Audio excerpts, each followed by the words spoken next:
అమ్మ అంతకుముందు మన టీవీలో 500 ఛానల్స్ వచ్చేవి కాదు. ఇటు తిప్పితే ఫోన్, ఇటు తిప్పితే గ్యాడ్జెట్, ఇటు తిప్పితే స్క్రీన్, ఏమి ఉండేది కాదు. ఇటు పక్క ఇన్స్టాగ్రామ్, ఫేస్బుక్, పబ్జీలు, ఫ్రీ ఫైర్లు, రోడ్ బ్లాక్స్లు ఏమీ లేవు. ఏమీ లేకుండా మనకి రెండే ఉండేవి. ఒకటి స్కూల్కి వెళ్ళేది, రెండో ఆట గ్రౌండ్లోనూ, మూడోది అమ్మా నాన్నకి హెల్ప్ చేసే విషయం మాత్రం ఉండేది. కానీ ఈ రోజుల్లో దౌర్భాగ్యం ఏంటంటే చెడిపోవడానికి ఎన్ని మార్గాలు ఉన్నాయో అన్నీ చుట్టుపక్కలే ఉన్నప్పుడు వాళ్ళని సరైన మార్గంలో పెట్టాలంటే ఒకరి బాధ్యత మాత్రమే కాదు.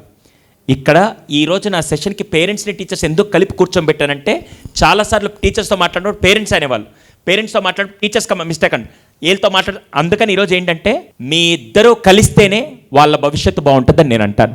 పేరెంట్స్ టీచర్స్ కలిపి పని చేస్తేనే.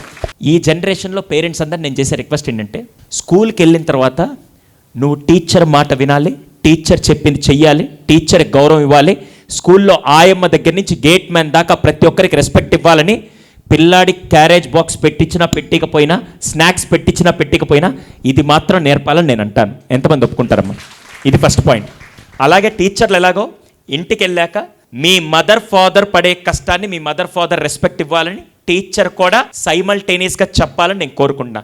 ఈ రెండు జరిగిన రోజు వీడు బతికినంతకాలం వాళ్ళిద్దరికి రెస్పెక్ట్ ఇస్తాడని నేను మాటిస్తాను. అది మాత్రం ఖచ్చితంగా మిస్ చేయకుండా చేయండి.